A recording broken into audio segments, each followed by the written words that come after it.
Welcome back, ballroom dance friends. Today's hot topic is your pro holding you back. Now, I would say, in my observation, majority of pros are actually doing their very best to communicate as much dancing to you as they can, and to make the best value out of your very valuable time and money, okay? Help you learn as fast as you can. But I have seen several pros deliberately dumb down their students' lessons or take steps that will inhibit their ability to become the best ballroom dancer that they can be. Okay, so when I am dancing with someone in a lesson, yes, I'm gonna manhandle them around the room. Sometimes I'm just getting them to feel and dance their best. But my grandmaster evil plan, and certainly for all the good pros I know, they are trying to get that dancer to be able to shine their best regardless of if they're dancing with me or not. I want them to be an amazing lead. I want them to independently be an amazing follow, okay? If that's what their goal is. And for most people it is. I do have some students that just like to come and hang on to me for an hour and have me manhandle them around the floor, whether that be as lead or follow. But I also recognize most of us, at least the viewers on this channel, are not in that boat. So if that's you, that's who I'm talking to, someone who really wants to become an outstanding lead and follow, okay? So in addition to the things I referenced in my last video, I have seen more than one pro, 3 total actually, although 3 different pros than the ones I was thinking of, that were giving, kind of dumbing down the lessons, or prohibiting their students from seeing other people. But I have seen pros who give students a ton of lessons, and that is a high value dollar-wise student to them, give them bad coaching advice. So aggressively discouraging them from, for example, moving or traveling to another city, another state, another country, where they can better further their ballroom dance career. Okay. I've even seen many pros actively, aggressively discourage their students from pursuing a college education because they say, well, you're not going to need that. That's just going to hold you back. Or I've also seen, why don't you just wait 1 more year and take with me so you can grow that much better? And you know what? I'm sorry, guys. I call bull to that. Now I can see clearly these students will benefit from a college education. Okay, so first of all, just think about it.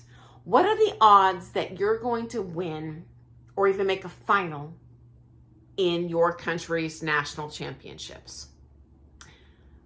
They're actually, at least in the United States, exponentially smaller than, making it into the NBA, okay? And as I have shared in a previous video, ballroom dance, like any other sport, it's not a guarantee. I have seen outstanding professional dancers, highly accomplished, excellent teachers, have to quit teaching and pursue a completely different career path because of health issues. And so if they have that college degree, oh my gosh, you really do need a fallback position in this industry, okay? Otherwise, you're going to end up making a minimum wage in some really horrible job when your ballroom dance pro career ends. And I'm not talking about pro in terms of competition, but pro in terms of your ability to coach. So, parents, I have even seen professionals, more than one, encourage their students to move to another city, to another state, or to another country, or at a minimum travel to those places without the parent to pursue better coaching or to follow that teacher somewhere. And in my opinion, this is a bad idea. Now, if you're an adult, hey, all the more power to you. If you feel like dumping your career as a brain surgeon and following your pro across the world, do it. But certainly, if you are a parent of a minor, highly discouraged.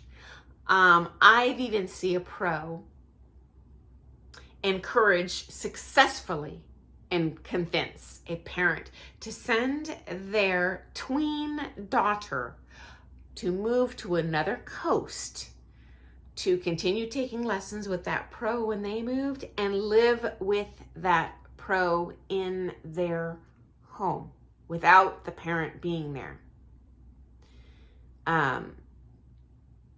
I can't even tell you how that situation ended. That is a whole nother video. I don't even want to go there. But for the sake of this video, it's important to communicate that that was not in the best interest of that student's dancing. Okay, to boot, they actively discouraged them from taking from other local pros. And in this city, there were actually better pros they could have been taking with. Like, at least if you would have told them to move thousands of miles away from their family, at least take with better pros. And so, in my opinion, they saw this family as a financial cash cow. And for me, knowing what dad did for a living and how many lessons they were taking, that's what was going on here, guys. So please, parents, be responsible. Don't do this. No coach alone, meaning taking with just one pro, is going to be able to get you to be the best dancer you can be. Even if you take with another coach that isn't as good. I call this a supervised lesson. I don't think that's a loss leader. Sometimes it just helps to hear a different perspective, to hear the same thing described in different words, to hear a pro who might prioritize different aspects of your dancing than your current pro. I am not encouraging you to switch. I'm just saying keep your eyes open and take advantage if you have, other opportunities. I'm not saying drop 10 lessons a week somewhere else, but you know what? Occasional lessons elsewhere, I think is going to be helpful. Even if that pro sucks and they're not teaching things in a way that even makes sense, at least you feel how you don't want it to feel and what you shouldn't be doing. So again, parents, if your pro does this, do not walk the other way, run the other way. Okay, next up, leads. When you follow, meaning learn the follows part, or at least try to learn the follows part, you will be able to feel the pulling, the bear trap, the lack of standing leg action that you probably are giving to your partner as the lead. So you're totally missing out on that kinesthetic feedback loop if you don't bother following and doing that part. I'm not saying master it, but hey, at least try it. And follows, you're missing out if you're not doing the leads part. Here's why. You need to feel what you're doing to your partner. And honestly, even more important for follows. Trust you me, I know how awkward it is to dance, to follow with a tiny pro. Or a tiny social dancer. When I first started following Katusha, I just felt like her little arms were just like following, I'm hanging onto toothpicks. And she had this eensy weensy skinny as a rail center.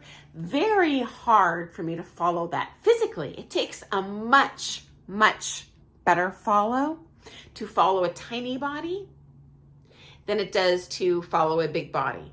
Likewise for you leads, it's going to be a great learning curve for you to try and follow a tiny little girl's body. You're going to be able to learn centering to your partner that much faster.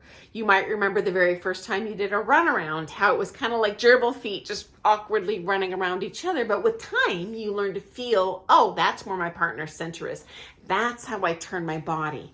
And if you switch roles, guys, it's a great way to learn centering. In my opinion, it's the best way. There are many other aspects of dancing that I can learn visually or verbal or whatever, but trying that other person's part is, in my opinion, the best way to learn centering and feeling where your partner's center is, okay?